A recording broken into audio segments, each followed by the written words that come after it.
Okay, I want to start with the feng shui, the clutter, Mhm. and the trauma. Let's talk about the relationship between that because I struggle so hard to have a house that does not look like it's just filled with clutter. And yet I actually have empty drawers. So not all my drawers are full. I have empty Right. drawers, but there's stuff everywhere. It's all on the surfaces as opposed to in the drawers. Um, so can we talk about how how trauma relates to how your environment looks, especially in your home? Mhm. Sure. Well, where do I start? Wherever you want. Um, okay. Feng Shui, first of all, is about your relationship with your environment. Okay. That is, that's what we study. It's what we look at. It's what we research. It's the purpose of Feng Shui. Mm-hmm. It's the study of the environment and your relationship with it. Um, so your space, right, your home, your immediate space, um, is kind of it's your anchor point, right, to the planet. It's your little corner of the planet, but it's also a reflection of you. It's a Mm-hmm. reflection of who you are. It's sometimes it's a reflection of like how you want people to see you to some Mm-hmm. degree. Mm-hmm. That's why we decorate. That's why we choose color and pick the things that we pick. But clutter is from trauma. It's a result of that. It's a reflection of that. It's a reflection of those thoughts and beliefs and survival mechanisms that Mm-hmm. we pick up as children, um, going through traumatic situations, Mm-hmm. really, or life circumstances. Um, so clutter is a reflection of that. And energetically in your space, it it stagnates that flow of energy. Um, and so it just keeps you stuck there. And that's why it reflects it to you because it's just mirroring what you already believe. So then where do you start with people? If you walk into someone's home and there's a lot of clutter everywhere, where do you start with them? Because it's obviously, like you said, it's not, I'm guessing it's not just about putting the stuff away because the stuff's just going to come out. Like putting the stuff into drawers doesn't actually resolve the reason why it's all left out in the first place. Right. Um, no, for that you there's a process. There's sort of a decluttering process. And I always start with decluttering, especially with any client, because really with my job and with my work, when I'm working with clients, the end goal is transformation.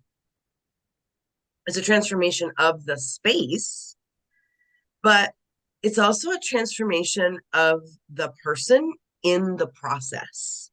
Mm-hmm. The way I work with clients is very different than the way most designers or um, clutter experts even. I don't really fall into the category of like organizers or declutter people, um, because my work is different than that. Um, I forgot what I was about to say. But that's the place where we start. Mm-hmm. And it's about really recognizing your clutter, first of all, because I think not a lot of people understand what it is, and what's clutter and what's not, and why is there such a struggle, right? In putting things away or in allowing things to have a home. That's a um there's a lot of underlying stuff that goes with that. So, I mean, I've developed my own method for decluttering. over the years, to take clients through that process of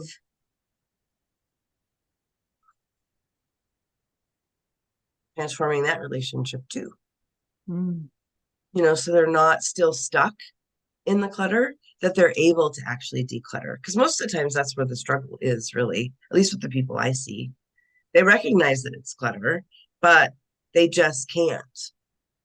They just can't let go of it for whatever reason. So um, it becomes healing when you really face it head on, instead of just like a two-step process, right? It's not just here it is, get rid of it.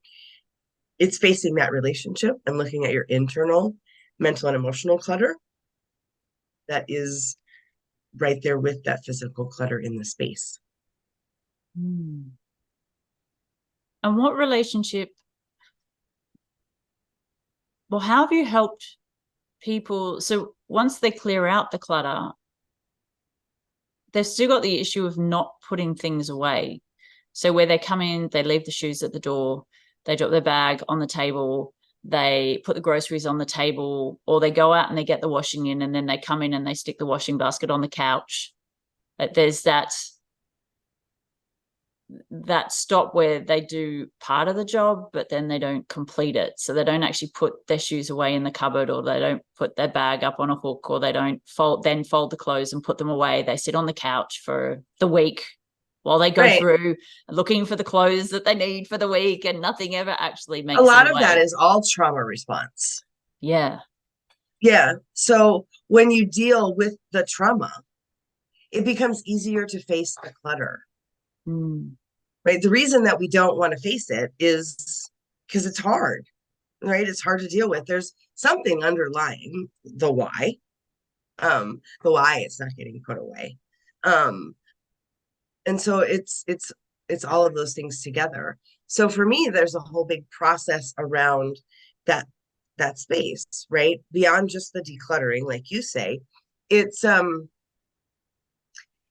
it's not it's first we have to design who you are becoming, right? So that we can design that space for her, where so that she has room to become, if that makes sense. Mm-hmm. um right, I don't just design space for where we are today, right, in the struggle, because that defeats the purpose. It just keeps you in the struggle. So when we design who we're trying to become first, then that allows us to design a space around that, so that you have room to become that person who does put the clothes away, right, put things where they belong. And that is part of the process. Mm. So where can people start for themselves if they've started doing the trauma work and they've started digging into their trauma, but they're noticing that the trauma work that they're doing isn't actually changing their external environment? Where do you go with that with someone?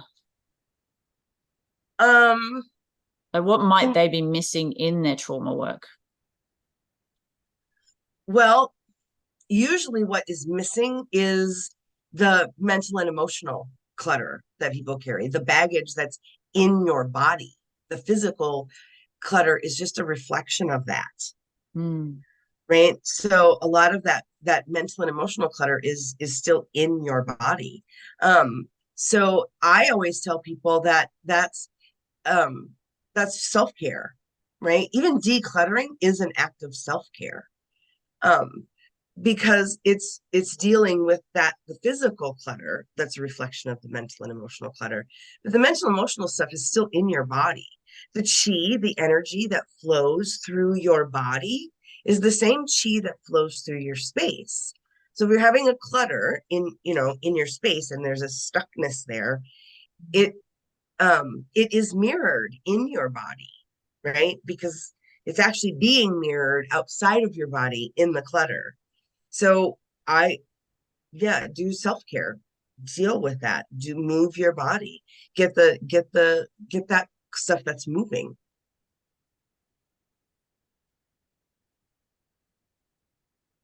It's such a challenge when you do trauma work and you're looking around your environment, you're looking around your space, and you're digging deeper and deeper and deeper and deeper, but you can't see the external world changing. And you can get stuck. So you can actually get stuck in the trauma work. You can kind of get stuck in the unraveling.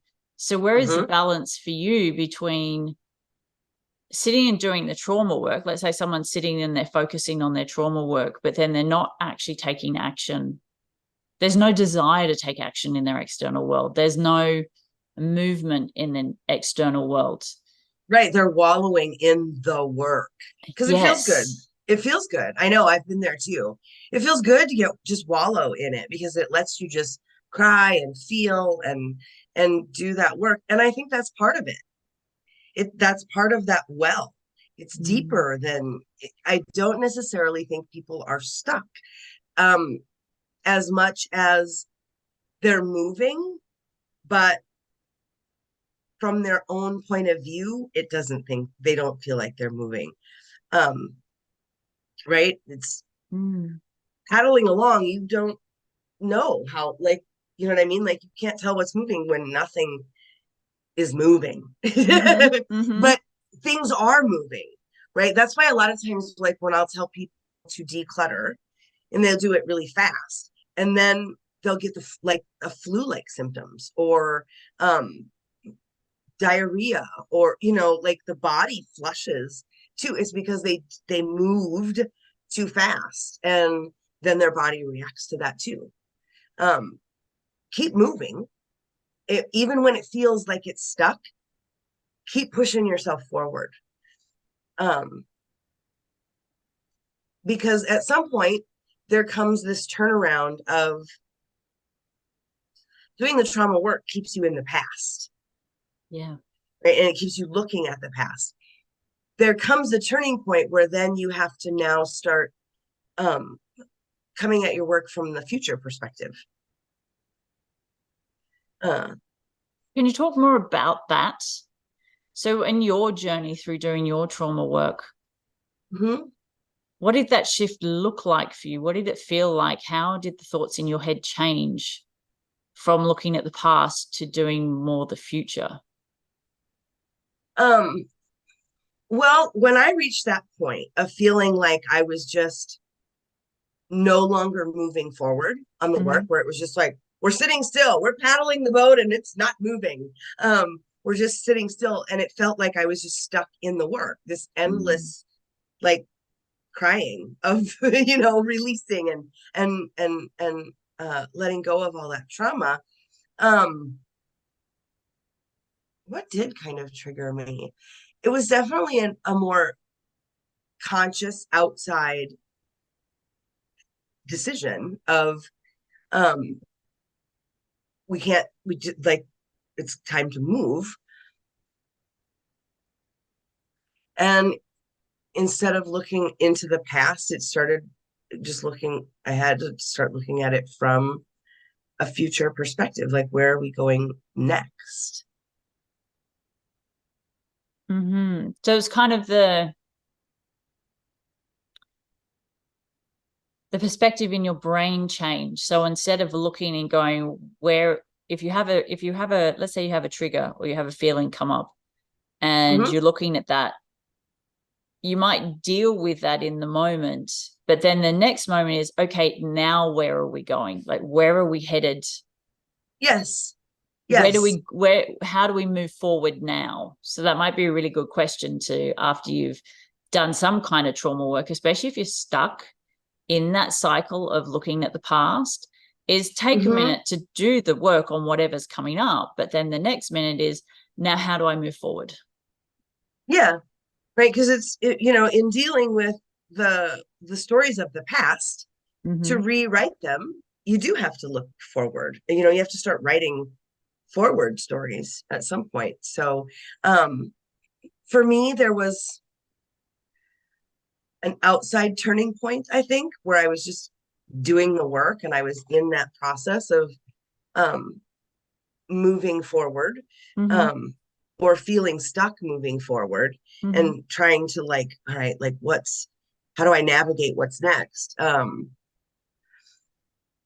think it was just something I read in a book, actually.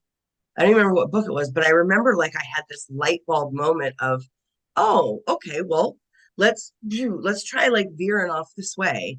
And it was definitely more of this, not just, a lot of the work that I do when I'm doing my own personal trauma stuff is, like inner child Mm-hmm. work, Mm-hmm. but then also talking to my future self instead of just a past self, right? Getting advice from who I am becoming. So it's not just me giving advice to my younger self, it's receiving advice from my future self too.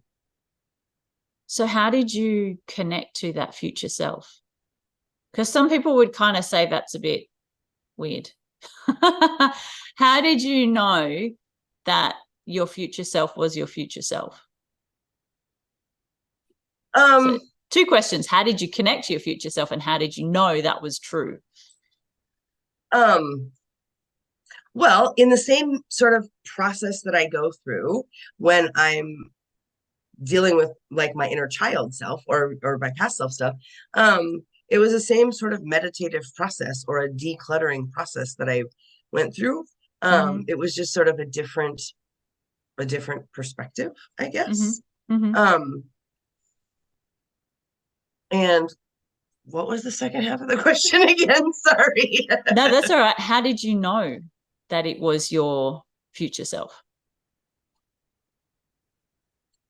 Well, there comes a point in the journey I have found that you have to learn to trust yourself. Mm. And it wasn't so much it's just like, I guess, any other sort of visualization, right? If I'm you know what you look like, right? What I mean? It's like talking to a mirror, right? It's a Yeah. similar, right? Mirror work, I guess.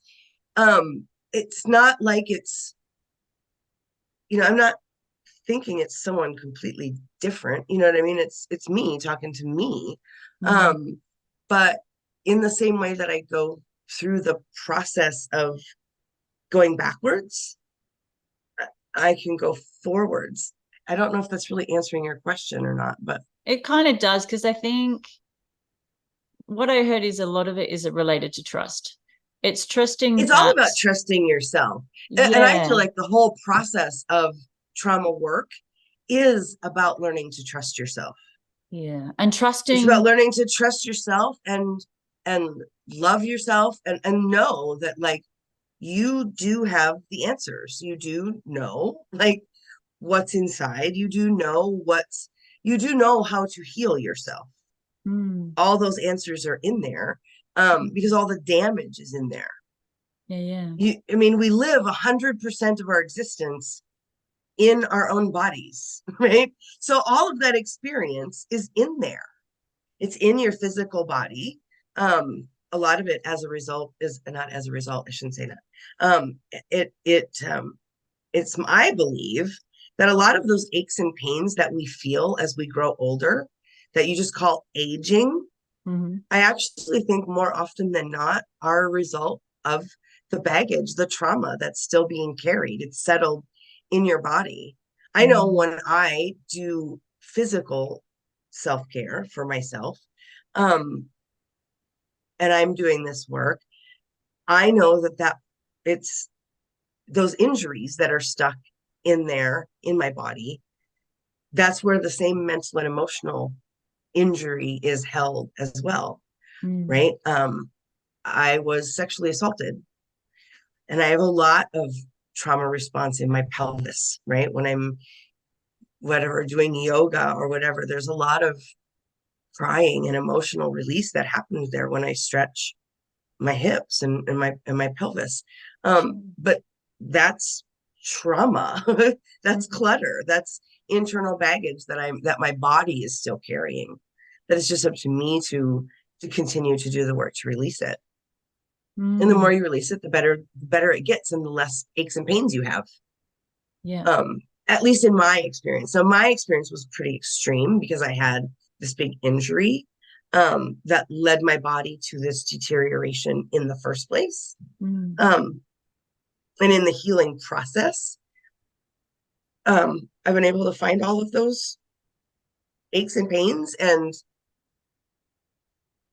undo lots of them, right? Instead of being all crumpled up and in pain, my body is straightening up more. I still have a lot of pain. There's still a lot of damage that's been done, but um, it does progressively get better as that trauma is released. Mm. And Hmm. have you found the best thing for you is the physical movement as opposed to, because you can be, I know for me, I get really heady, so I can do so much of this work in my head where I can breathe into different parts of my body and talk to myself and have conversations and do the past trauma work and then build that trust with the other voice in my head, that future self, and have those conversations. Mm-hmm. But the thing I struggle with is the physical, is actually physically being in my physical body and moving it, trusting it, feeling it, flowing with That it. was the big part. That was a huge part for me. That took me a few Yeah. years. Because it's That hard. really And took me a couple of years. And yeah, I followed somebody else for a couple of years, right? I just followed like yoga videos for a yeah. couple of years until I had surgery. And then I couldn't anymore. And I had to just sort of like follow it for myself. And it started turning into this like very internal trance like meditation. And so there's a lot of movement. And I for me it definitely helps. Mm. It definitely helps. There was a few years in there where um, the stretching and the movement helps loosen things up and get things shuffled. But even walking helped me a lot. I mean, there was a couple of years there that I would just walk, even in circles. I think when I first started doing that work and getting a lot of that out, I just walked in circles in this little three trees. Like it was just me weaving in and out and just dredging it up and dredging it up and dredging it up. But the moving helps. Because that chi in your body is the same chi that flows through your space, the movement helps get that chi moving. Mm. When you're just sitting there in your brain, right? It's your body is still in this stillness. Mm. And so you're not getting all of the the stuff in your body, right? You're just um it's it's it doesn't is not enough to get it moving, right? Mm. Because you can think about it, but it's like telekinesis, right? Can I lift Mm. up the oranges with my mind, or do I need to actually physically move my body to lift up the oranges from, you know what I mean? Yeah. It makes a huge difference. No, okay. Now I feel like I actually need to get off my ass and move my physical body. Because it's interesting. My daughter does this too, but I am constantly injuring myself. I'm either slamming a fence into my face because I'm fencing something, or I'm getting stabbed. I got stabbed, like the fence went through my fingernail into my finger the other day. That was painful. I have a toe that I have broken more times than I can count in the last 5 years because it fixes itself, it heals. So that I take all the bandage, I take the tape off and everything. And then within about another 2 weeks, I've smashed it into another brick, or I've kicked something, or I've whacked something, and then it's broken again. I swear this toe is never going to heal. And it's just this constant. And I keep hearing, if you were in your physical body, you would be physically aware of where your feet are, and you'd be physically aware of where your hands are, and you'd be physically aware of where your face is, that these things would not happen as often as they do. Uh yes and no. They're both, yes, that is somewhat true. First of all, we as women don't live in our bodies. We actually live right about here. We kind of float up behind and above slightly in our bodies. It's very hard for us to get physically into our bodies. It requires either a conscious effort um, or by ourselves or by others. Frequently, what's easiest for us to get into our bodies is actually sex, right? Yes, but as When you you're know, if you've had some kind of physical trauma in that area, you don't want to be participating in that right, but I experience. mean, but I just mean even without the trauma, even without Yeah. that trauma, um, a lot of women may notice that, like during sex, for example, the only part of your body that participates is the parts that your partner touches Yeah. and physically gets involved. So Mm-hmm. if your partner doesn't touch your legs, or like if they only touch the high points, here we go, let's touch, those are the only parts of your body that are going to be involved. Whereas if your partner touches your whole body and really gets like foreplay, then your whole body will get involved. Same is true with like massages, right? Massages physically pulls you into your body.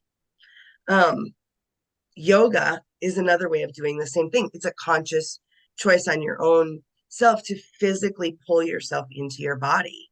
Mm. It takes work as a woman to pull yourself into your body because that's not naturally where we live. um, we just carry our bodies around right from here. But also, and for this is, and there's a lot of stuff that I figure out as well because well, ADHD is another one of those things that makes you unaware of where your body is in space. It makes it really hard to just recognize where your body is. So you run into corners, or when you're trying to turn the corner, or you bump into, you know, you tend to, or you set things down too hard, right? Because you're Mm-hmm. not aware of like, oh, whoops, that's where the table is.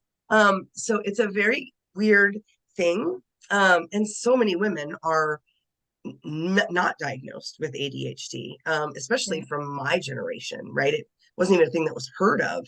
But Yeah. even like my kids' generations, the boys were easier to diagnose and women are harder. Mostly we're just, oh, she's very talkative and she never shuts up in class. And that's another trauma thing that happens as children, especially to young girls, right? We're told to sit down and shut up because the constant chatterbox thing is unacceptable. But that's another like sign of ADHD, and you're not, getting included, I think is the word that I want, right? Mm. You're still being ostracized from the group. Um, and so all of those things have an impact on where you live in your body and how you carry that around. Mm. Mm. I didn't know that we naturally hang on the outside because there's so, especially when you're going down this path, there's so much expectation to get into your body to do the healing work. Right. But unless you know how to get into your body, you're going to think you're already in your body because that's how you live. That's how we've lived our whole lives, right? But until somebody tells you you're not actually in your body, Yeah. you're somewhere up in here. And that's why it feels the way it does. Um, but that's also why after massage or after really thorough sex, where your partner is fully in getting your body involved and not just let's just get to the point. Yeah. That is why you feel embodied, right? Because you are. Mm. Mm. You have to put in that effort to get yourself into your physical body, which is why the physical part of self-care is so important and why you can't just do it in your head. Why it requires that sort of movement um, Sorry about to my get your cat. I did put her no down, but problem. she's like, I No want none of worries. that. I Mine don't want to be on usually the sits ground. mine usually sits right up here. She likes to sit right here with her face just very intensely staring at me. But They get, yeah, they knock the webcam and they hit my keyboard and they close things and it's like, no. So if everything disconnects, you know it's because a cat has just pressed a button, knocked something, whacked something. I do understand that, finding it really hard to get into the physical body. And it's interesting because it makes me remember these times where, especially where we are now, I'll open the cupboard at the top and then I'll open the cupboard at the bottom and then I'll get down to have a look at something on the bottom, completely forget that I've opened the and cupboard at the smash your top, head. stand up and smash my head. And it's like, Yeah, why? it's a common thing. It's a very common thing. But as women, we're also not taught how to get into our bodies. So let's Or talk how about that then. How do we get into our bodies? Because there is so much. There's ecstatic dance, there's yoga, there is meditation, there's somatic, there's so many different ways that kind of, and I say claim, to get you into your body. But when you have trauma, and I understand that it's hard for women, but I imagine that there's a difference between a woman that has never been through trauma getting into her physical body and then a woman who has been through trauma, especially physical trauma. Or who, yeah, I'd say physical trauma, where you've had some kind of physical trauma in your body and you don't actually want to be in your body because you don't yeah, trust it. You don't, especially for me, the thing that really kicked me out, I mean, a few things kicked me out, but the biggest thing over my lifetime was the sex. That kicked me out. But also birthing, because my birthing went wrong. And it was meant to be this beautiful home birthing, fantastic experience, and it didn't end that way. And that was kind of like my final, you know what? And it's just like me talking to my body going, you fucked me through having sex. You've just, like, you completely ruined that, because sex for me was always extraordinarily painful. Like, it was excruciatingly painful. It was like someone had knives and forks inside me and were just scraping the insides constantly. But because of my trauma, because of my daddy issues, because I needed love, I did it anyway. So I spent years, like, what, 10, until I shut the door and went, no, I'm done with that. It must be about 15 years of having sex and having it be excruciatingly painful. But the only way to do it was to leave my body. Like, I couldn't physically be yeah, in there and experience it, experience the emotions of it, and be present to it in that much pain. So I left. And then the yeah, birthing was the last thing for me, where I went, okay, I don't feel like I can trust this physical body. I don't yeah, feel like I can trust myself, trust this human aspect of me. And I know I'm yeah, not the only female that has ever gone through these experiences. So how does someone bring themselves into their body when they're essentially afraid of it? Like, it's fearful. When you hurt yeah, yourself, it hurts. yeah, So why would I want to be in this physical body when it physically hurts so much to be in it? yeah. That's the hard part, isn't it? Yeah. Um, it's ruthless determination to change that. Mm-hmm. Um, when my body was in so much pain that I couldn't stand to live in it, Mm. um, oh, I was so pissed off. Man, I was mad. Like, I would just wake up mad every day that I was like, "Ugh!" Like, it hurt so much just to be alive and awake. And I had to find something to that was part of the healing for me too, right? The taking care of that child, that that child that suffered through so much pain, and being in that physical pain, just being able to nurture myself, Mhm. doing anything I could to alleviate that pain. Um, and that physical self-care was the only thing that helped, that being able to move. And as I moved, and those aches and pains released and released and released and released and released and released and released and released, and released for years, um, eventually, um, it did feel good. It did start to feel good. I did learn how to trust myself, how to love this body, Mm. because I didn't love my body for a long time. I hated my body, really. I hated everything about my body since childhood. Mhm. Um, my body was used against me in every possible way. Yeah. From So I hated it.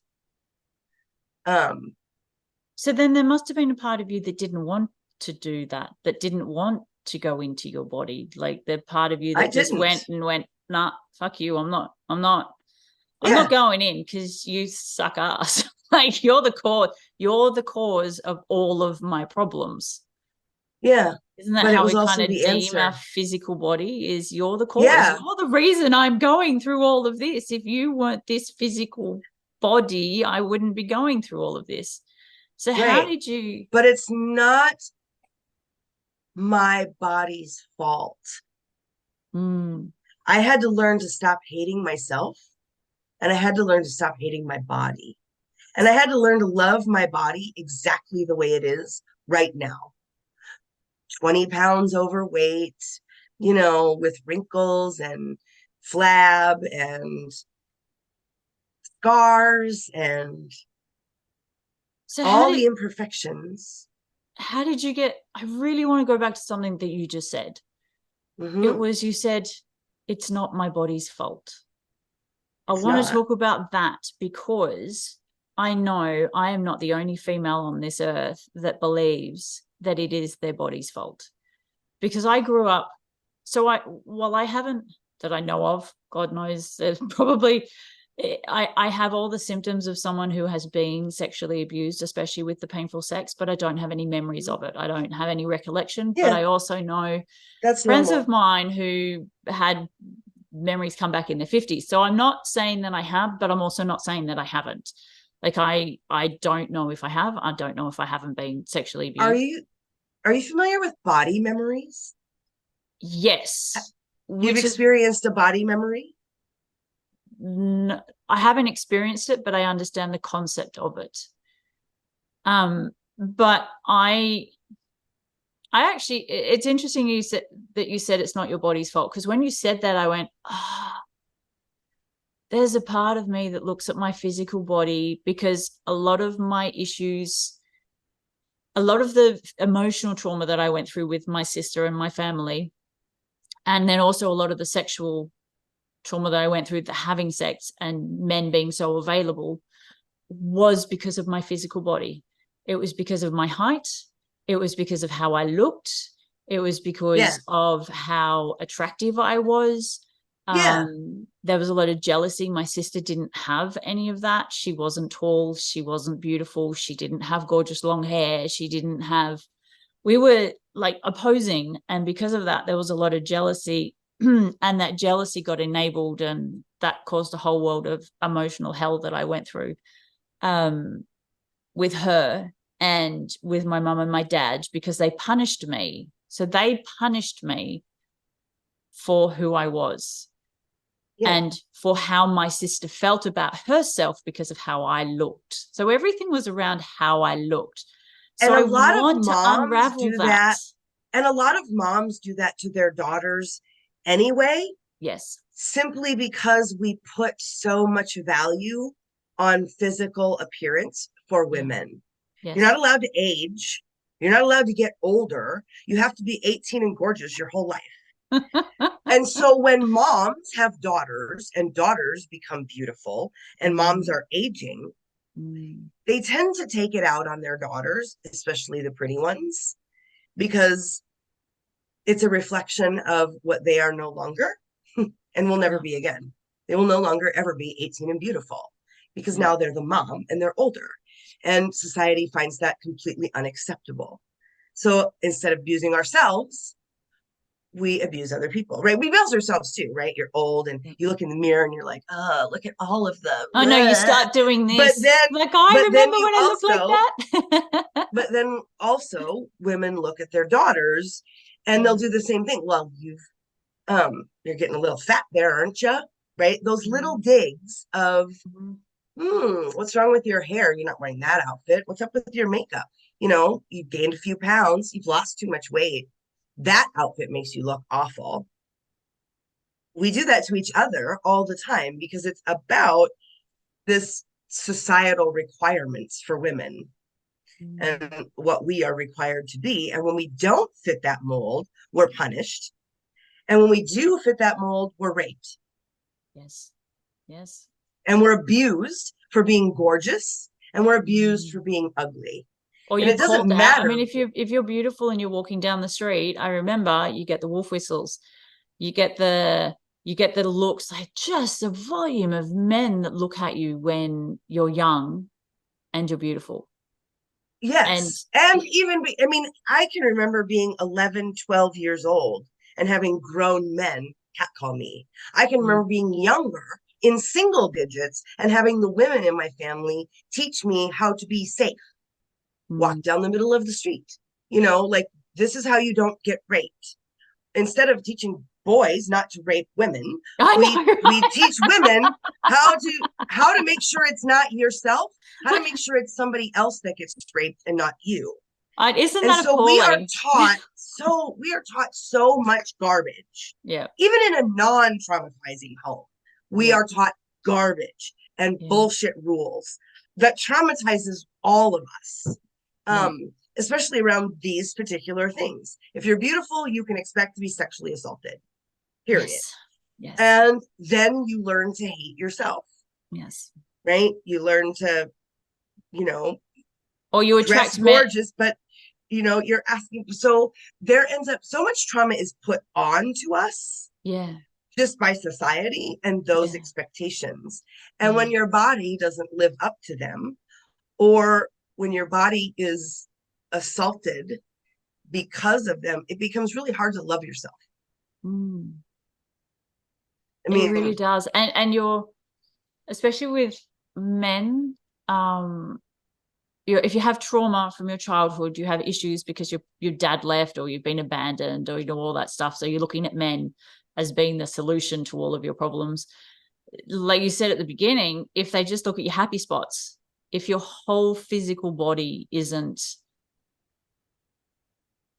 valued and they're just valuing the hot spots, all of a sudden all you right, feel is, well, I'm just like, this is all I am. And so many right. women walk with their shoulders forward to Yes, cover themselves because they yes. just don't feel like I the was one of them. that I these had, yeah, it's horrible. I think I started covering myself up in my early 20s when I all of a I started sudden, covering myself up when I started getting breasts because I developed, I was in the fourth grade and I was very large chested and I was abused by mostly other girls. no, Mine they're started with, mean, man. right, oh, you must Oh, stuff oh my gosh, my boyfriend looked at you. Oh, no, I gotta knock you down. I yeah. had an entire middle school of kids, boys and girls, everywhere I went asking me for a Kleenex for 3 years. Mm. Every single time I left class. That would be Why? Because horrible. one flat chested girl was jealous of me in sixth grade because her boyfriend went to the same wedding as me. My uncle and aunt got married Yeah. and we were at the same wedding. And I had bigger boobs than her. That was that. Like my entire middle school years was just torture. When I went home, it was the same because my parents abused all of us. So of course, as kids, we would abuse each other because that's how you avoid it, right? Like Yeah. it's Yeah. just the system. It's a whole system of abuse. And so it's hard. And Mm. that's why that's why it's so hard, right? You have to want to get into your body, first of all. And when your body hurts, and every life experience shows you that getting in your body is going to hurt, right? There's Mm-hmm. no incentive to do that work So then unless, how do you want to get into your body then? Like we're I mean, obviously we're at very different ends of the spectrum in that you were larger and more developed than I was. I wasn't that developed at all, but we're still coming at it with exactly the same right. physical trauma to our physical body, either emotionally or physically. How do you how did you want to get into your physical body after all that? Ooh, after all that. Why would Well, you I want to? noticed it. Well, I noticed in my 30s that I started waking up with a lot of aches and pains in the mornings, right? A Mm-hmm. lot of snap, crackle, pop going on. Yeah, Everything I'm in was my tight and 40s and I tell you it sore. hurts. And Yeah. I just hurt to wake up in the morning. And Yeah. so I started doing yoga then.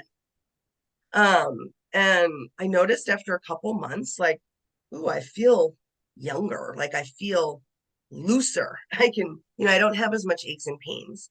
And I couldn't make it stick. I couldn't make it stick. But for about 10 years, actually. But when I was hurt, and my body just started deteriorating more and more and more and more. And I got to the point where everything hurt. Like Mm-hmm. just laying on the sofa hurt. Mm-hmm. Like just it didn't matter. The only thing that helped was yoga.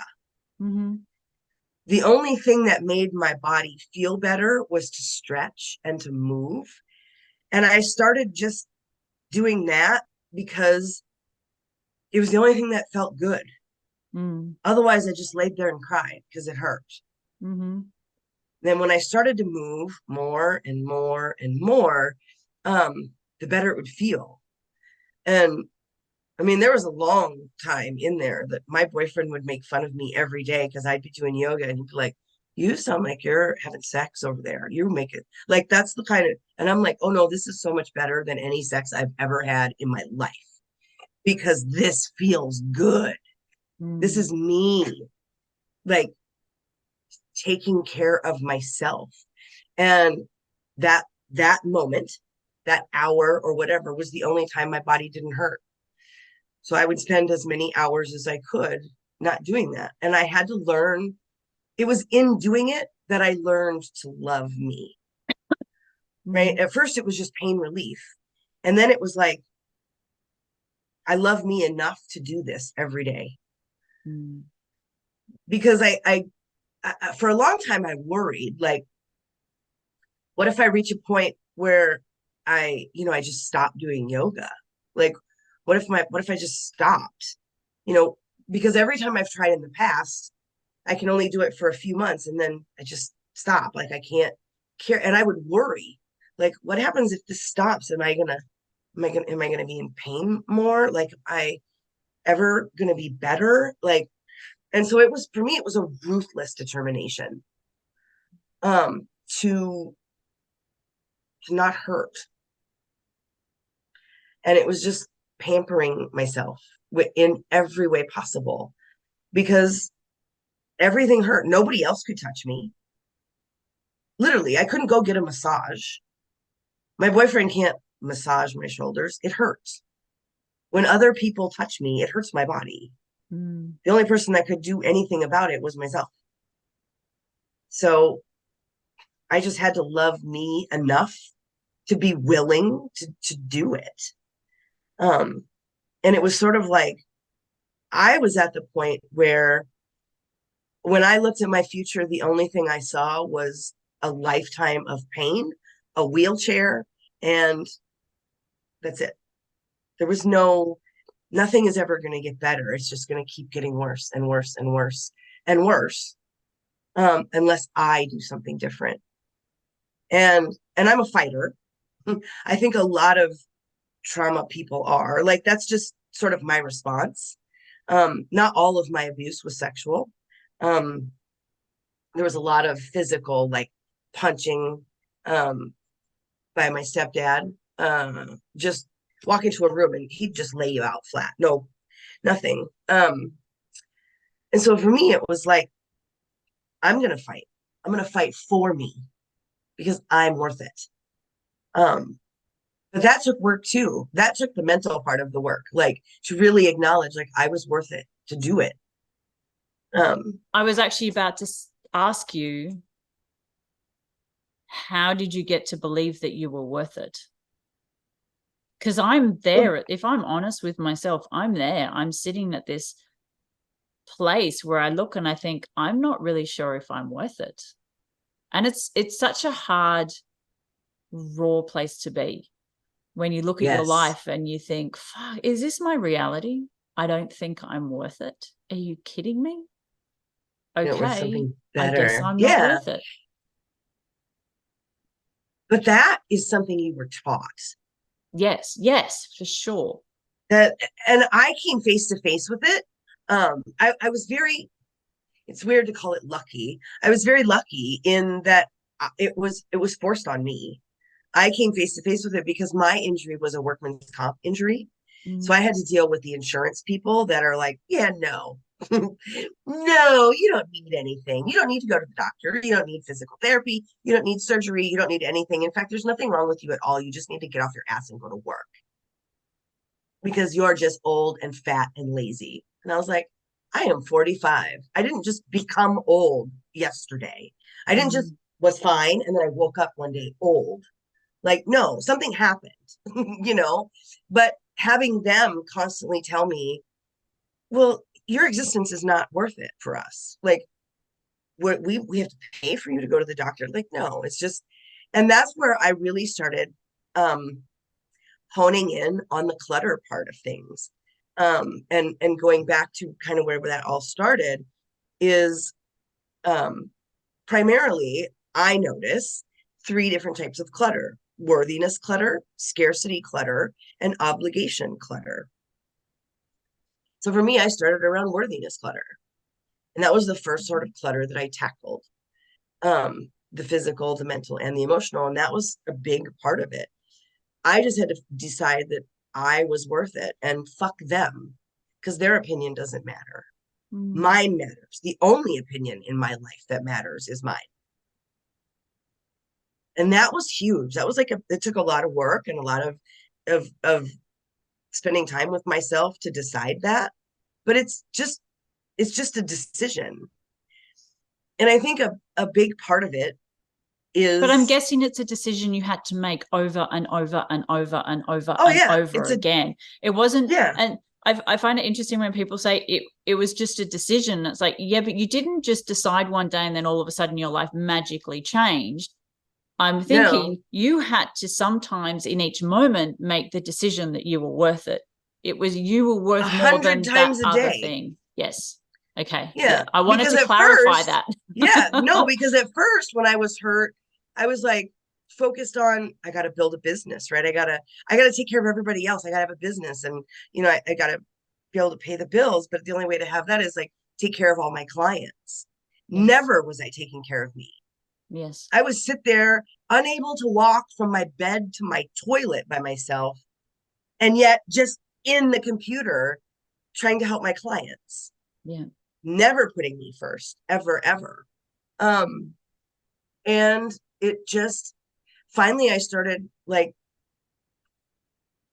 applying the work to myself. I had mentorship.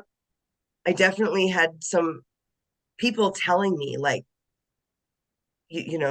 try do these other things, but it was more like me just saying, all right, I gotta put me first. I gotta prioritize my health. I gotta prioritize my self-care. I gotta prioritize taking care of me. All those things that I was never ever taught. I wasn't taught self-care. Mm. Um, and I was never taught to even take time to think about all of the things that happened to me. It was just like brushed out. Oh, well, so you were raped. I was raped too. Get over it. Like that's how a lot of, and it's like, well, it doesn't quite work that way. But even in my own mind, it was just um a lot of that too. Like I just had to start one by one looking at every single thought for truth, Mm. for actual truth, and sorting through what's real and what's not, and what was I taught, and what do I not want to keep, and what do, like, I had to sort through all that clutter too, just like sorting through the clutter in my house. Do I want to keep this thing? Do I want to get rid of it? Do I keep this thing? Do I get, like, I had to do the same thing with every thought that went through my brain. And that took me about 3 years, Mm. Yeah, it's not hours a every fast day. Just, process. it is not a fast process. No. Yeah. The learning how took a while, but then once I learned how, it was just implement, implement, implement, implement. And that part was the part that took determination and a refusal to give up, and a determination to, for me to say, I'm worth it. I don't care if anybody else on earth thinks I'm worth it. I am worth it. Nobody else has to put in the effort but me, just me. So if I'm worth it to me, that's all that matters. And it was worth it to me because otherwise I was going to die a painful, excruciating death. Mm. Or I could do something about it. I could take care of me in a way that nobody ever had in my life. Not my mother, not my father, not anyone on earth that should have, that I'm supposed to respect because they are my parents. Like, you know what I mean? That's another ass backwards thing that we're taught, right? We're taught that we're supposed to care for them instead of them caring for us. And it just allows this perpetual cycle of abuse to continue, because then it just Mm. keeps getting passed on and on and on. And did you have to learn that determination? Because I'm assuming, like most of us that have gone through trauma, you were in a space of being a victim. And No, determination doesn't come with being a victim, or was it different for you? I was always a fighter. I Yeah. was the oldest. Okay. Um, I was the oldest, and so I was always fighting, like, for my siblings, right? I Yeah. was standing up for them. Like, you got to go through me to get to them. Like, if Yeah. you're going to abuse all of us, like, fine, but you're not, like, I'm going to protect those people. And so for me, I think that was part of my personality, was just to Mm. be a fighter. Um, and I also think I was taught that too, right? When you walk into a room and you just get punched for no reason, you learn how to walk into a room ready to swing. Yeah. And you either are the victim or you're not. Um, Mm. right. My sister, no, not my sister. My parents tell my sister all the time she's the victim. Right. That's their part of their abuse to her. You're a Mm. perpetual victim. The thing that nobody ever thinks about is, then that makes you a perpetrator, Mm-hmm. right? Because nobody ever talks about that part. Um, yeah, I think that is a big part of it too. You can't be victim. You have to be responsible. Which I But can tell there's a you is lot of, very hard when you've been raised to be a victim. So I was raised to be the victim. I mean, my family would say I wasn't the victim. They would say I was the bully, which is fascinating to me because I go, really? I'm the bully? yeah, Yet yeah, so my sister stopped talking to me when I was 12. I'm now 47 and she still hasn't talked to me. So she's still giving me the yeah, silent treatment.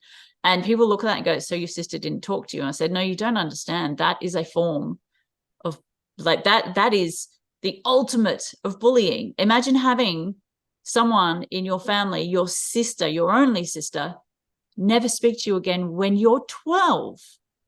yeah. Fine when you're 30, fine when you're 40, and you can rationalize it in your head and go, yeah, she's just an asshole. When you're 12, that's a totally different experience. You take on the world from a totally Uh-huh. different space when the person in the world that was your favorite person in the world all of a sudden one day stops talking to you and you don't Yeah, know why.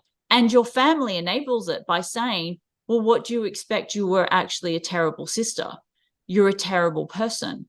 You're yeah. you did this. And it's like, I look back now going, I was 12. What the fuck were you thinking? Like, what kind of Right. parenting skills did you have to say that to a 12-year-old? But when Well, you're that sort raised of in that gaslighting victim, is, yeah. it really is. It's so they can be victim. It's actually so that they can be the victim. Yes. That and that's a big part of it. My family does the same a lot. My mother is a perpetual victim. Everything is always, she has all these children that abuse her horribly. Like, we're all awful. And that's why we've all been, had to go, we've all had to have the police called on us all the time. Like, she is forever the victim of, we beat these children senseless, and they just don't They respect just don't us. love us and respect us. Why don't they love us and respect Exactly. us? We beat Right. the I shit don't out I of didn't them. exactly. It's, yeah, my yeah, they're a piece of work, my parents, but I think a lot of them are, quite frankly, and they like to pretend they're amazing. Yeah. And so they throw the victim thing on you. I was very lucky when, I keep saying I'm lucky. I wasn't lucky. I made a choice to I was lucky to be presented with an opportunity when I was, I think, in my 30s ish, um, to go to like personal development. And one of the exercises that they did there was they had us list all the benefits of being the victim. What do you get from being the victim? And then they also had us list all of the benefits of taking responsibility for your life. It was one of my first lessons in that sort of development and along my healing journey, was to be responsible. And I'm not responsible for them and for what they did. I'm only, responsible for my participation in things. And so, yeah, I don't have a relationship with them because that's my choice. Um, that's me being responsible. But yeah, it you have to be willing to decide that you're worth it and do that work, because it's easy to get stuck in the one layer, but to go deeper, that is that requires facing it as opposed to the faking it. And we're all taught to fake it so much, right? If you pretend long enough, it will be, right? Fake it till you make it. That's not how it works. Not really. When you fake it long enough, all you do is just get really good at faking it. Mm. And that's when you just keep carrying around that internalized trauma. And a lot of people, gain weight, excess weight for no reason. It's a protection mechanism. It's a trauma response. Keeps people at a distance. There's so many things that our bodies do just to keep us safe. So for me, it was just about keeping me safe, me, and loving me.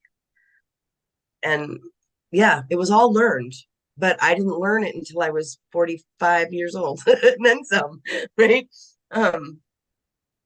Because I think I was injured in 2016. So since then, that the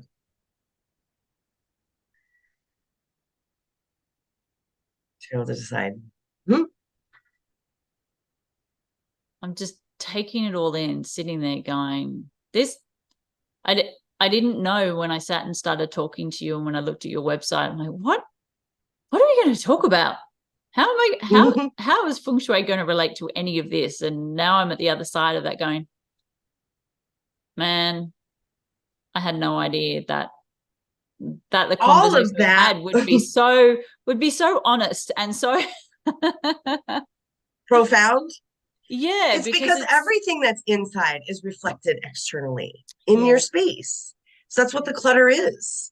Yeah. That's why you can't put the things away. Yeah. And the pain that because while I feel like I've put my past in a space where it no longer dictates how I feel. So I don't have flashbacks anymore.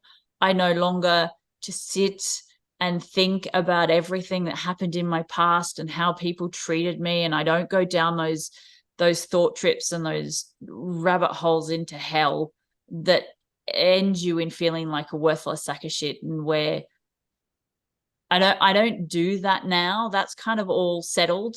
And now I deal with things as they come up in the moment. So if I have a feeling, I'll go, okay, what in environment right now has created this feeling, not what in my past created this feeling. So I've shifted past that, looking what in my environment right now is triggering this. But I think the thing that I haven't looked at, which talking to you has really kind of made that obvious, is just the pain, like it's almost like the emotional, but more the physical pain that my body went through the journey. Because I've worked on all the patterns, I've worked on all the stories, I've worked on the sabotages, I've worked on the victim, I've worked on so much, but so much of that is in the head. So much of that stuff is in the head. But I don't think I've actually sat and worked on the physical, emotional pain that my physical, emotional body felt through that It's time. hard. It's and hard. I feel like that's where I am. And I'm like, yeah, I don't know if I want to do this. It's just the next thing to make room for. Yes. Yes. And there was something that you just said. Hold on. That that's the thing that you want to design for. Is you were talking about you've spent all this time dwelling on the past, or now it's like, what is this thing that's triggering the feeling right now? So the next part is, how do I want to feel? And how do I create the environment that makes me feel that way every time I walk in? And that's the next part of the work, right? That's why when I work with clients, it's sort of a 4-step process, right? We do the decluttering, we do this designing the person, like who are you becoming? So we have someone to design for. Then we do the feng shui and get everything all into alignment and mix it all up. And then the designing part is, and that's all about, how do you want to feel? Who do you want to be? Right? And let's design that space for her so that instead of having your environment trigger, which is actually reflecting what's triggering inside, now we have an environment that's triggering an opposite effect, right? It's lifting and lightening and bringing up instead of dragging us back down, which is what the clutter does. The clutter keeps us dragged down. It's the quicksand that keeps us stuck and keeps us sucked in. Whereas when we design for, I want to feel inspired and motivated and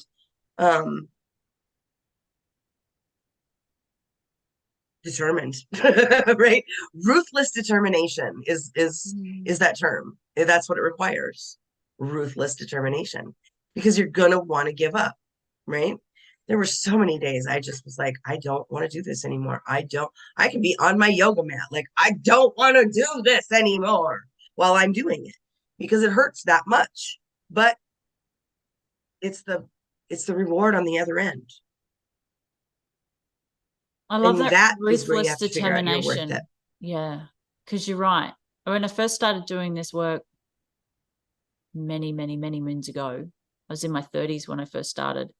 And I remember people used to give me shit because for me, it was 24 hours a day, 7 days a week. I was peeling back all the layers of the onion. I was going to find all of those trauma parts, all the subpersonalities, all the broken parts, all the damaged parts, all the hurt parts, all the stories and the patterns. That was my focus for about 8 years. It was, where are the stories and the patterns and the self-sabotages? Where is all of that? And people would say, you can't do this 24 hours a day, 7 days a week. This cannot be the only thing that you do. And I remember looking at them saying, this is the only thing that I do, because I don't see how anything else in my life is as relevant as this. Nothing is as relevant as dealing with my shit.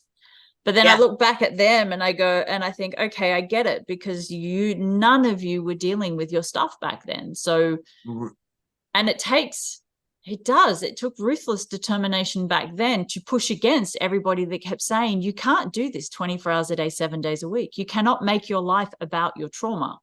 Say, no, I can. My life is already about my trauma. It's exactly. That's what they fail to understand. My life is already all about my trauma. That's why it's so fucked up. It's either consciously about it, yes. I am gonna, right, because right now it's unconsciously about it. That's why it's so fucked up. If I'm gonna do anything about it, I have to get conscious, and that's where I got to.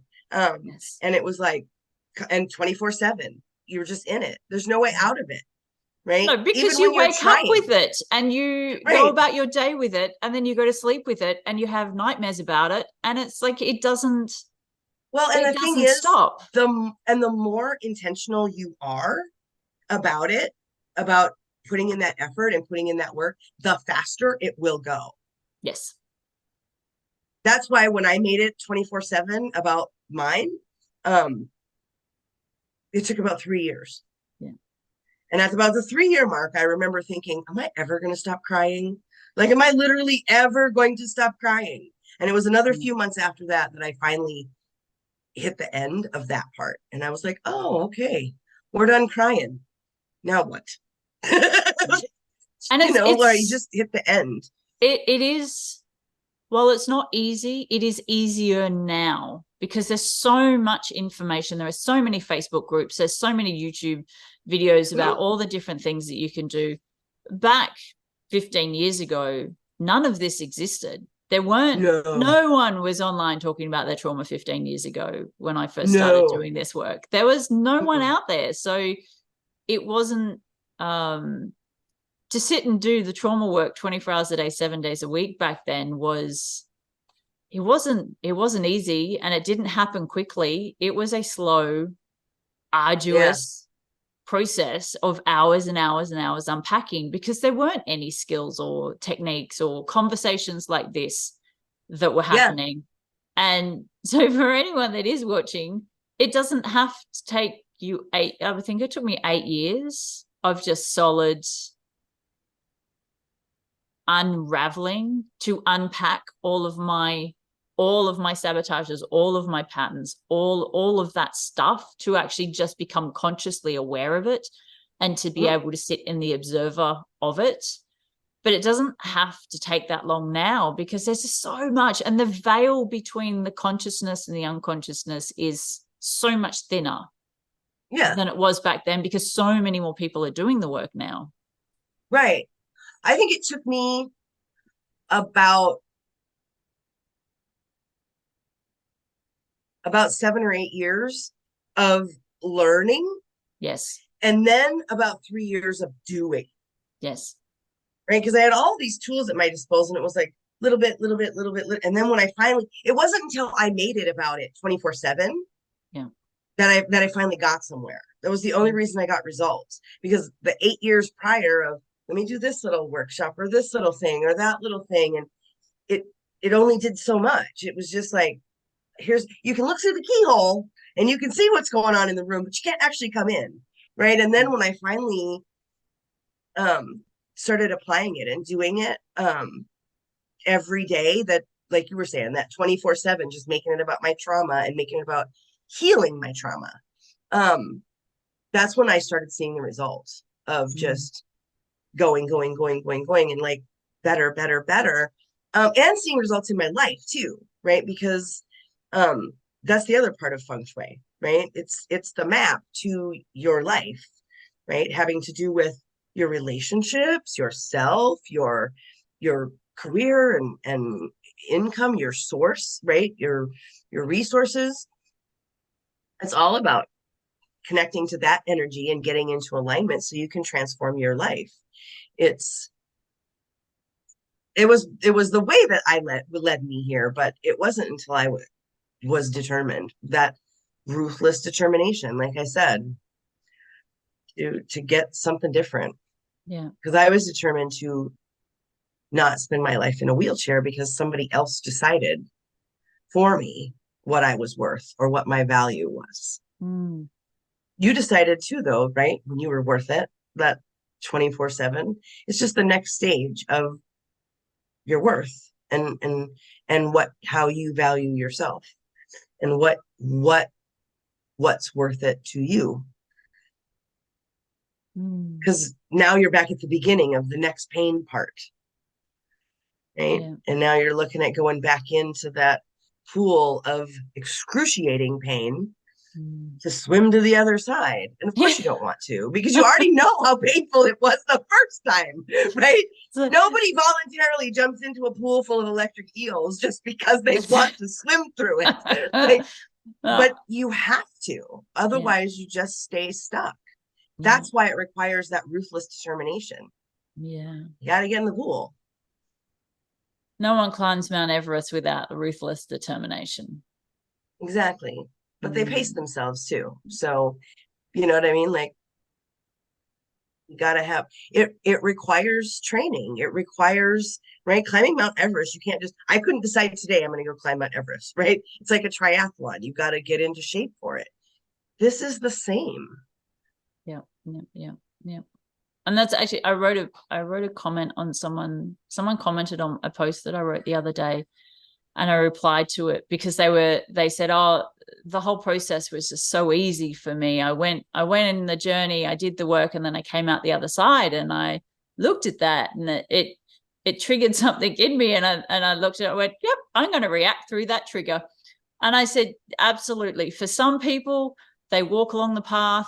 It's really simple. It's really easy. They come out the other side, they sit on the hammock and they go, wow, that wasn't hard. And then other people, they have to climb up a molehill. For other people, they might have to climb up a mountain. It's a little bit strenuous. It's a little bit Right. hard, but it's just a That, mountain. They just climb up. And for right. some of us, it But is that's Mount your, it is Mount Everest. It is right. hard. We have to do it's the long journey. Right. We And have to, not like you said, you everybody, have to start at the flat and then you have to go up and then you come down and then you go up and then you come down. And it's not that's kind of the very definition of privilege, isn't it? yeah, I Your know, right? trauma was minimal because you were, like you were loved as a child. And the worst thing that happened was, your mom forgot to pick you up one day. You know what I mean? Like that. Yeah. Everybody has trauma. And I'm not minimizing anyone's trauma at all.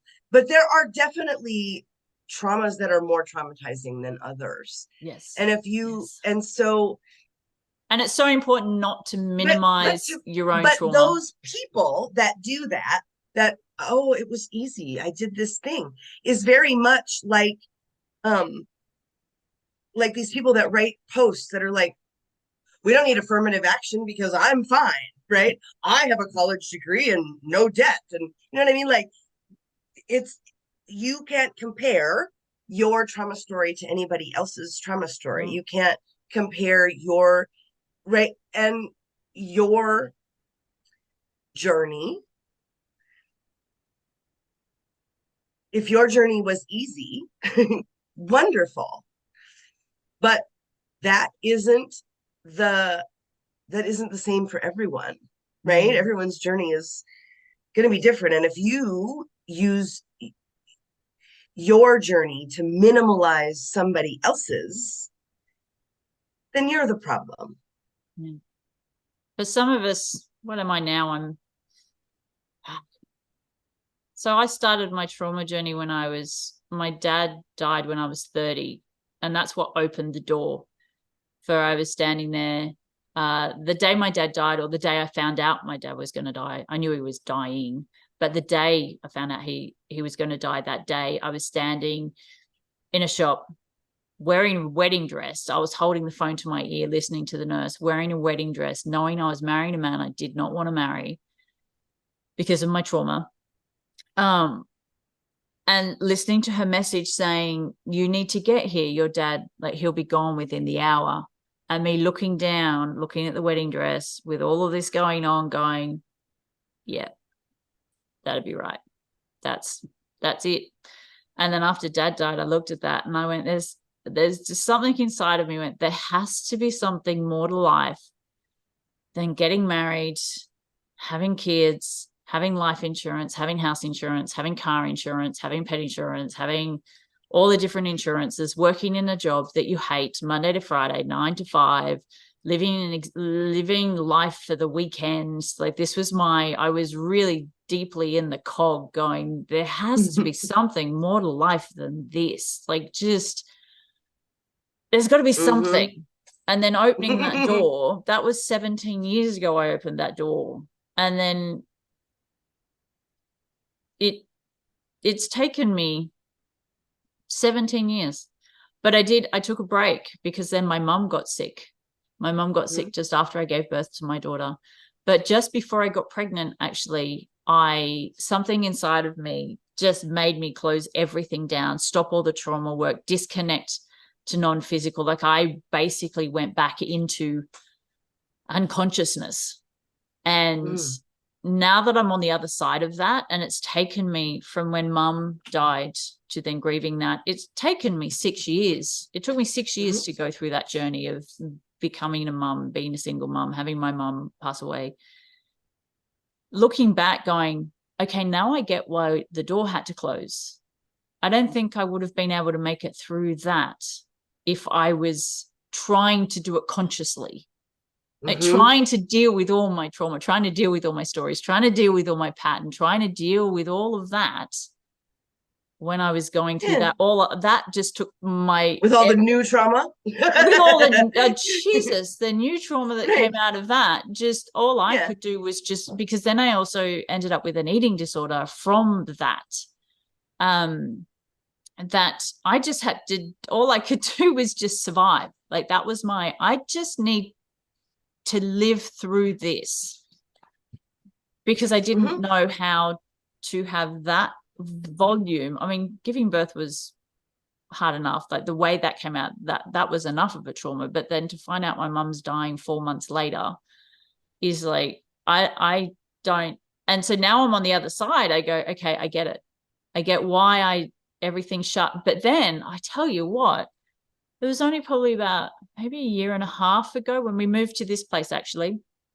We moved to this place. I was in the city, and now we're on 140 acres in the middle of nowhere. And it was almost the day that I moved here. It's like the universe started rubbing their hands going, right, let's go. It's time to start again. And then I remember seeing the train coming with my baggage going, shit, I don't know. I'm not ready. I'm not ready for this. And then the last 6 months have been intense. Yeah. But I know it's getting late for you, so I will wrap this up. But I wanted to just say to anyone that has been journeying this for a long time, it's not a dark night of the soul. Don't think it's a dark night. It's not one night where you sit and you cry, and then all of a sudden you wake up in the morning and everything that you've done has come to fruition, and now all of a sudden you're over your stuff. It is not a night. Sometimes it is months, sometimes it is years, sometimes it's over a decade. And wherever your journey takes you is where it takes you. And some people have been physically abused, some people have been emotionally abused, some people have been both, some people haven't been either. And they just fell over and hurt their knee, and their mum wasn't there one day. Like, it's different for everybody. But it is, I have to say, as I'm sitting here looking at how I'm feeling, there's this part of me that's just feeling so,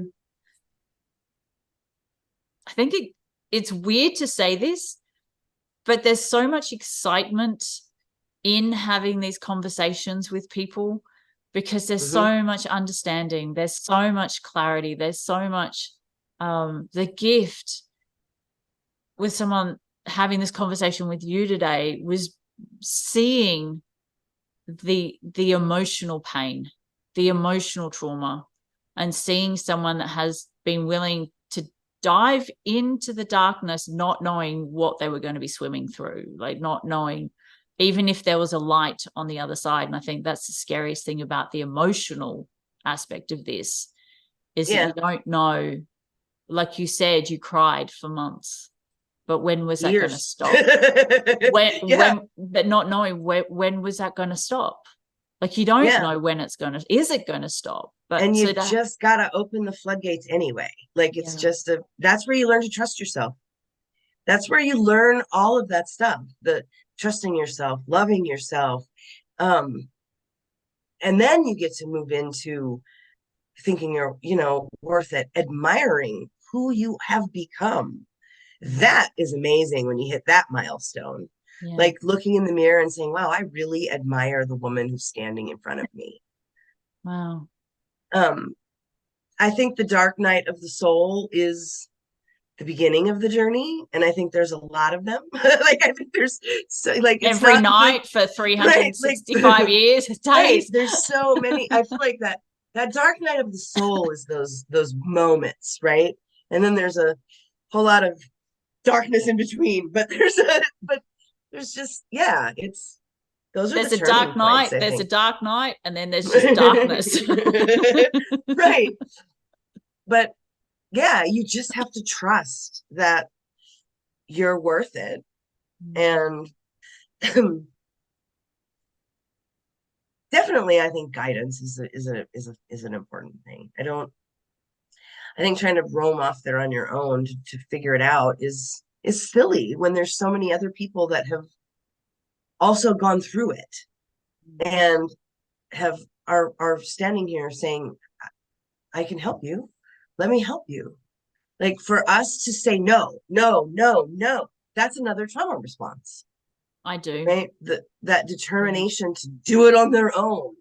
But nobody succeeds on their own. Like it's you can't. I think if I look at me, it's the guilt of not being able to do it on my own. And I can But you hear shouldn't because feel my guilty mum did about so. that. I know you shouldn't, but I still No, but do. the thing is, yeah, but the thing is, you're the only one that can do the work. Yeah.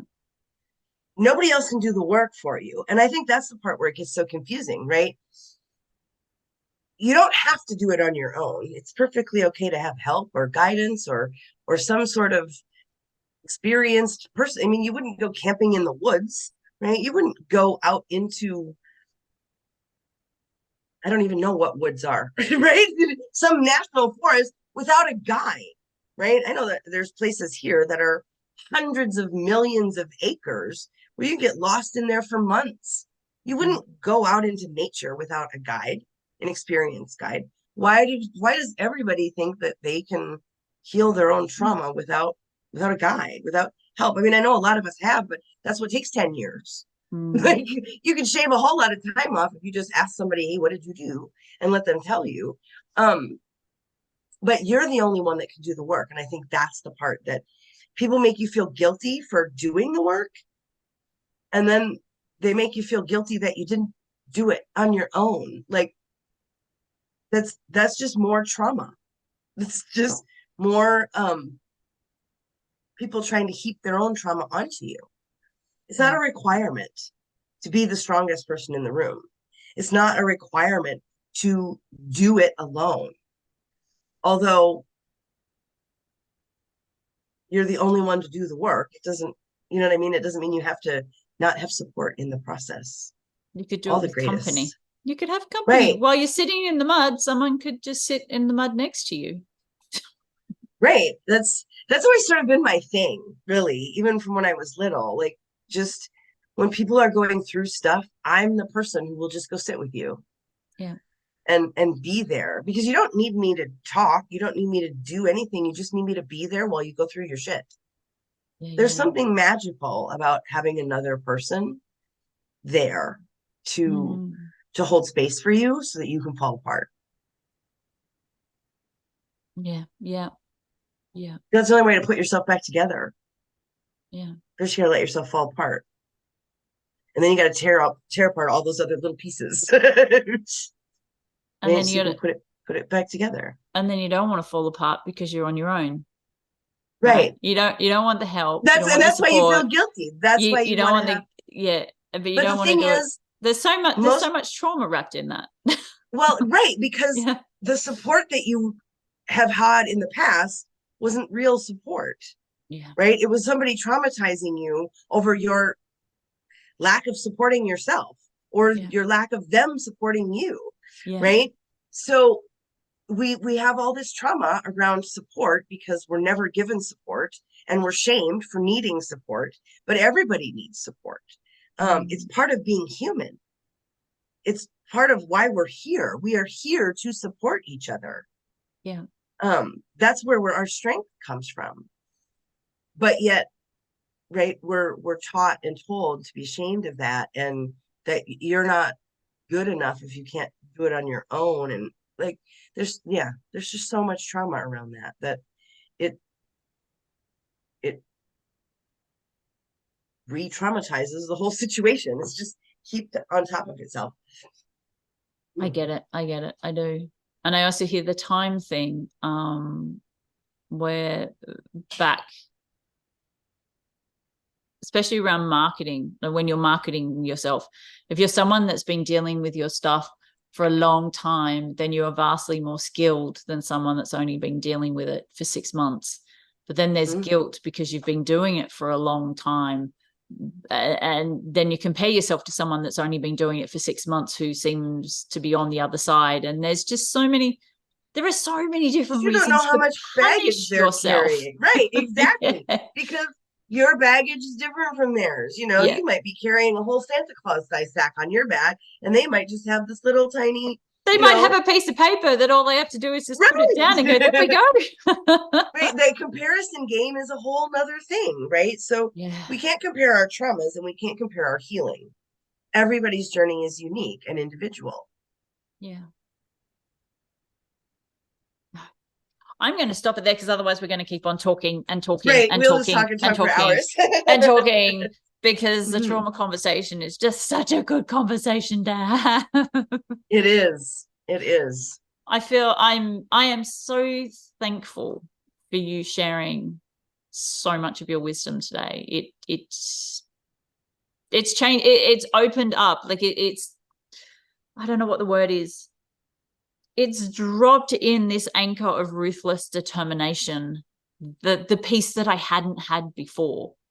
It's like I cannot take the actions that I want to take without ruthless determination, because without it I won't do it.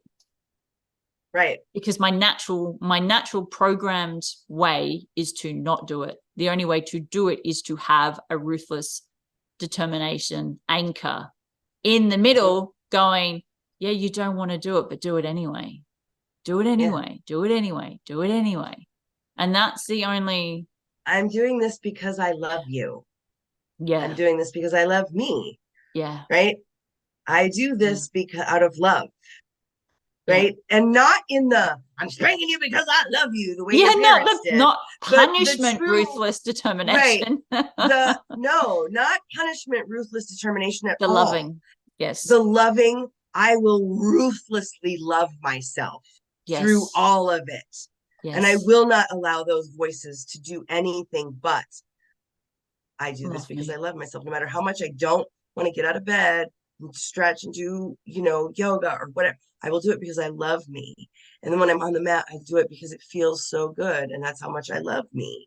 And I will do it every day, right? That's ruthless determination of love, not that it hurts me more than it hurts you kind of thing. Because no, it shouldn't hurt. Yeah. Thank you. You're very welcome. I'm glad that I was able to give that to you. Yeah. And you are more than welcome to share your website. I am going to be putting it in the description of the show. But if you want to share your website as well, so people know where to find you, because you are a gift. Thank you very much. There's a couple of places to find me. If you want to have a conversation with me, you can schedule a complimentary design consultation. Mm-hmm. And we can talk about designing your space, designing your future. You can book that at peaceandprosperityalignment.com. Mm-hmm.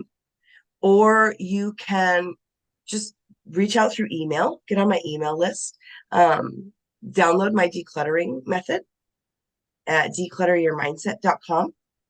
That will put you on my email list and you can reach out to me at any time.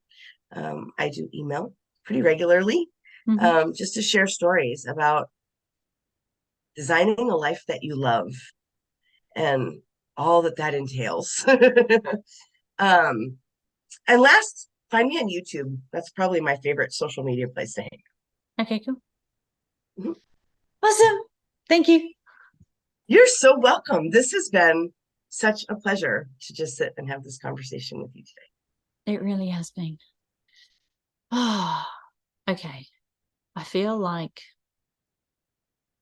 we need to have a conversation now about emotions and healing those emotions, going into the emotions, somatically experiencing those emotions, I can kind of see how a lot of my work I've been doing through my head, through experiencing the patterns and the behaviors and the sabotages and the stories and the images and everything that I see, and using my brain to get through most of what I've gotten through so far. But the actual feeling my physical body, feeling the emotions, not feeling the emotions in the moment. I'm actually okay with that now. I can sit with an emotion that comes up and feel it, and sit with it and feel it and acknowledge it, and stay in the awareness of that feeling in the moment. What I kind of mean is being okay feeling my physical body, feeling it, feeling the pain from the past, and not so hard to explain, not the emotional pain, because I feel like I have experienced that. It's the physical pain that I haven't experienced yet. The physical pain that is sitting there from all the times that I was with men when it was excruciatingly painful. It's that pain. The physical pain I went through with birthing my daughter in a way that wasn't meant to be done. It's that pain. The physical pain I felt the day my sister stopped talking to me. It's that pain. The physical pain I felt the day my best friends decided to turn into becoming my biggest bullies. It's that pain. That pain is the pain I'm not feeling. That pain is the pain I need to feel. It's that pain that I'm struggling with. It's that pain that I've been avoiding. The physical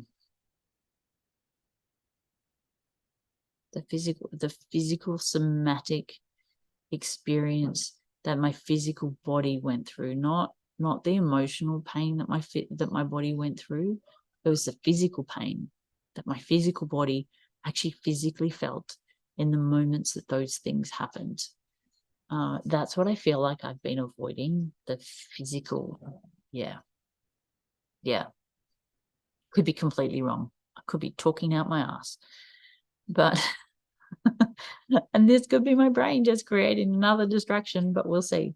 I'm sitting with that at the moment. Oh, but this call, I don't know what to say. I really do think you should go and do think you should go and check Krystal out. All of her details are going to be in the description below, as always. And if you are kind of at that space where you're journeying along and you need more awareness and you need more help, you need more support, reach out to me. Go to lovecreatesfreedom.com. I am offering group sessions. I'm also doing one-on-ones, because even though I am still journeying through my trauma, I am also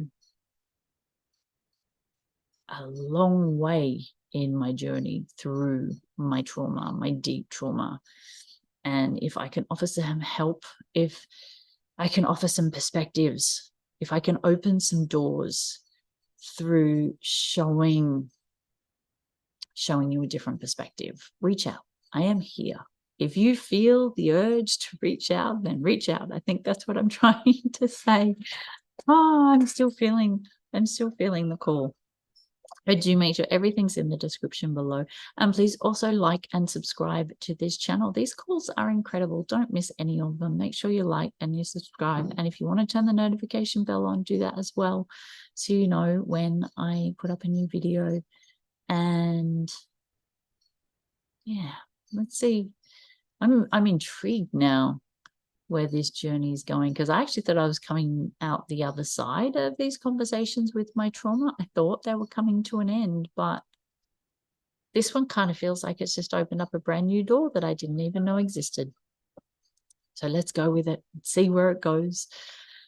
Have a wonderful day. Have a wonderful week. Have a wonderful night wherever you are in the world watching this. Thank you so much for watching. And remember, you are truly and greatly appreciated.